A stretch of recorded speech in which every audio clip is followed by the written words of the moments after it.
नमस्कार, मैं विनोद कुमार शुक्ला। आई और ट्रुथ पर आपका स्वागत है।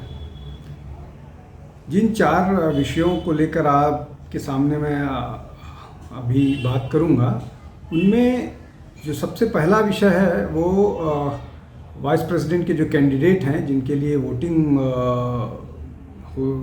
हुई, बी सुदर्शन रेड्डी का लालू प्रसाद यादव से मुलाकात करना विवादों में है। अब लालू प्रसाद यादव से मिलना विवादों में इसलिए है कि वो B Sudarshan Reddy Supreme Court के सेवानिवृत्त न्यायाधीश हैं और लालू प्रसाद यादव बावजूद इसके कि वो राष्ट्रीय जनता दल के अध्यक्ष हैं, वो एक सजा याफ्ता मुजरिम है। एक तो ये प्रश्न है कि वो एक सजा याफ्ता मुजरिम से मिल रहे हैं जो जिसको लेकर के आलोचना हो रही है, क्योंकि वो आइडिया ऑफ इंडिया और इस तरह की बात, इंडियन सोल को प्रोटेक्ट करने की बात कर रहे हैं। तो क्या जो व्यक्ति भ्रष्टाचार के लिए जिस पर मुकदमा, मतलब जिसको भ्रष्टाचार के लिए कन्विक्ट किया गया हो, सजा याफ्ता हो, वो उससे मिल करके किस तरह का मैसेज देने की कोशिश कर रहे हैं। क्योंकि सुदर्शन रेड्डी पहले से ही दो तीन मामलों को लेकर के विवादों में रहे हैं। पहला, भोपाल सलवा जुदूम को अनकॉन्स्टिट्यूशनल डिक्लेयर करके बैन करना। दूसरा ये जो है वो है भोपाल गैस का मामला नहीं शुरू करने से रोकना। ये अपने आप में दोनों बड़े मसले हैं। और तीसरा जो करेला और नीम चढ़ा, वो है इनका मुलाकात करना।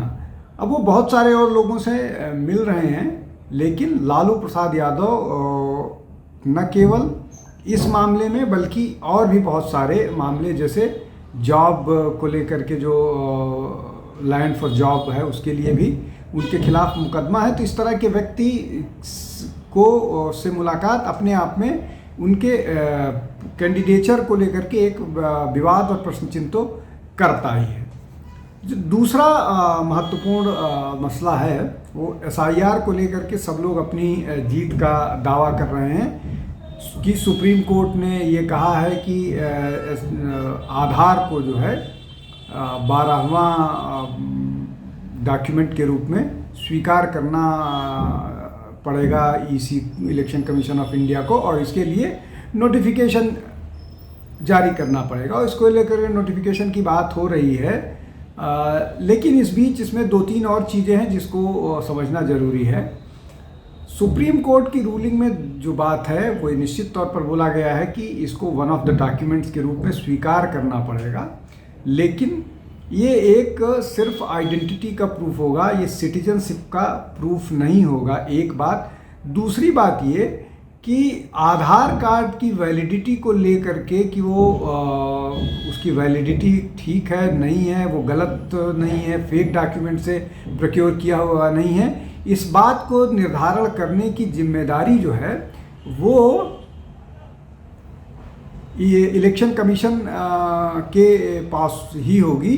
तीसरा जो महत्वपूर्ण बात यह है कि आधार कार्ड को सिटीजनशिप के प्रमाण के लिए नहीं इस्तेमाल किया जाएगा। और चौथा जो है, सिटीजनशिप निर्धारण के लिए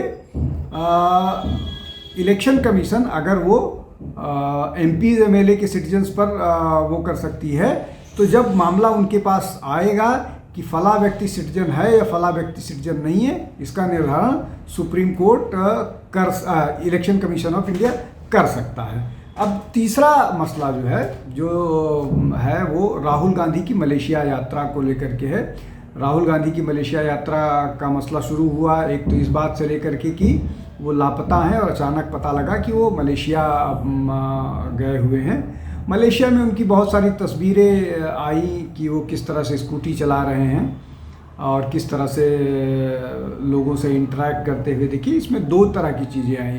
कांग्रेस का ये कहना है कि उनकी जो पिक्चर्स लीक हुई, वो उनकी जो लोकेशन हो रही है, वो उनकी सिक्योरिटी को कॉम्प्रोमाइज़ करने वाली बात है। अब इसमें दूसरा मसला ये है कि जो राहुल गांधी पर आरोप है कि वो सोरोस के लड़के से मिलने गए हुए हैं और उसके बाद इस मीटिंग के कारण ही वो वहाँ पर गए हुए हैं। अब इसमें महत्वपूर्ण बात यह है कि कांग्रेस ने ये दावा किया कि जो है सरकार को इस बात की जानकारी होती है कि कौन कहाँ जा रहा है। क्या मलेशिया का वीज़ा भारत सरकार इशू करती है, मलेशियन एम्बेसी इशू करती है? तो ये कहना कि उनकी हर विज़िट को अगर वो बताया नहीं जाएगा तो जानकारी होती है, वो एक गलत नाम है। दूसरा ये कि ये भी इस तरह के भी सोशल मीडिया पोस्ट आए कि जो लोग उनके इर्द गिर्द हैं वो सारे लोग इंटेलिजेंस के लोग हैं। तो मतलब अगर उनकी इंटेलिजेंस के लोग हैं तो निश्चित तौर पर उनको राहुल गांधी की सुरक्षा की भी चिंता होगी। इस तरह की चीज़ें निकल करके आ रही हैं। इस बात को लेकर के राहुल गांधी मतलब की राजनीतिक पार्टी कांग्रेस और भारतीय जनता पार्टी और बाकी सोशल मीडिया जो प्लेयर्स हैं वो अपने आप में सक्रिय हैं, अपने आप में इस मामले को लेकर के बहुत एग्रेसिव हैं। और हमेशा जो राहुल पर आरोप रहता है कि वो ज़्यादा दिन रह नहीं सकते और वो भारत आते हैं तो टूरिस्ट के तौर पर आते हैं, ये एक बड़ा आरोप है। नेपाल में विरोध प्रदर्शन शुरू हुआ और उस विरोध प्रदर्शन के बाद पुलिस की गोली में लगभग 18-19 लोगों की मौत हो गई।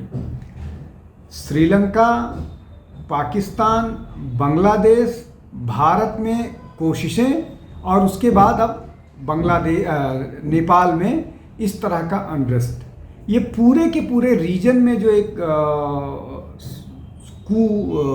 की योजना चल रही है, जो एक विरोध प्रदर्शन के माध्यम से सरकार गिराए जाने की का कार्यक्रम चल रहा है, वो निश्चित तौर पर भारत के लिए चिंता का विषय है। इसलिए कि पहलगांव की घटना के बाद भारत ने बोला था पाकिस्तान को कि अगर कोई भी आतंकवादी घटना होती है तो ये जो ऑपरेशन सिंदूर है ये पॉज हुआ है, ये ख़त्म नहीं हुआ है, सीज़ फायर ख़त्म नहीं हुआ है। तो पाकिस्तान लगातार इन कोशिशों में है कि वो अपनी ज़मीन की बजाय नेपाल या बांग्लादेश के रास्ते भारत में कोई बड़ा आतंकवादी हमला करे। तो ये जो नेपाल में अभी घटना हुई है, ये जो घटना हो रही है, इसलिए कि काठमांडू के अलावा बाकी और इलाकों में भी ये विरोध फैल गया है। तो ये दो तरह से खतरनाक है, एक तो रीजनल इंस्टेबिलिटी और रीजनल इंस्टेबिलिटी के साथ साथ जो भारत की सुरक्षा और भारत का जो इंटरनल वो है फैब्रिक, उसको डिस्टर्ब करने के नाम पर आतंकवादी हमला, इस तरह की घटना की संभावनाओं में भारत को बहुत सचेत रहने की ज़रूरत है। चूँकि जो नेपाल से सटे हुए बॉर्डर हैं उस पर बहुत सारे इस तरह की सूचनाएं आती रही हैं कि वहाँ डेमोग्राफी पर चेंज हुआ है, वहाँ पर ISI बहुत एक्टिव है बॉर्डर के इलाकों में। तो कुल मिलाकर के नेपाल के ऊपर न केवल भारत को चौकन्ना रहने की ज़रूरत है, बल्कि नेपाल को हर संभव इंटेलिजेंस के तौर पर या और भी मदद करने की ज़रूरत है अपने आप को प्रोटेक्ट करने के लिए। इसलिए कि ये एक बड़ी समस्या है जो नेपाल में हुई है। बांग्लादेश में सरकार बदलने के बाद किस तरह से हिंदुओं पर हमला शुरू हुआ, नेपाल में वैसी स्थिति तो नहीं आएगी, लेकिन नेपाल में दूसरी तरह की स्थिति आ सकती है। इसलिए कि वहाँ पर भी डेमोग्राफी में न केवल बॉर्डर एरिया में बल्कि बाकी सभी इलाकों में भी बहुत बदलाव हुए हैं।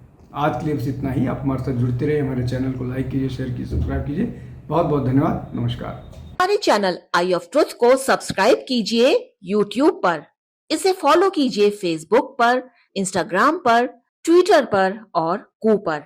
हमारे चैनल के बारे में फीडबैक देने के लिए हमें मेल कीजिए ioftruth.6@gmail.com पर।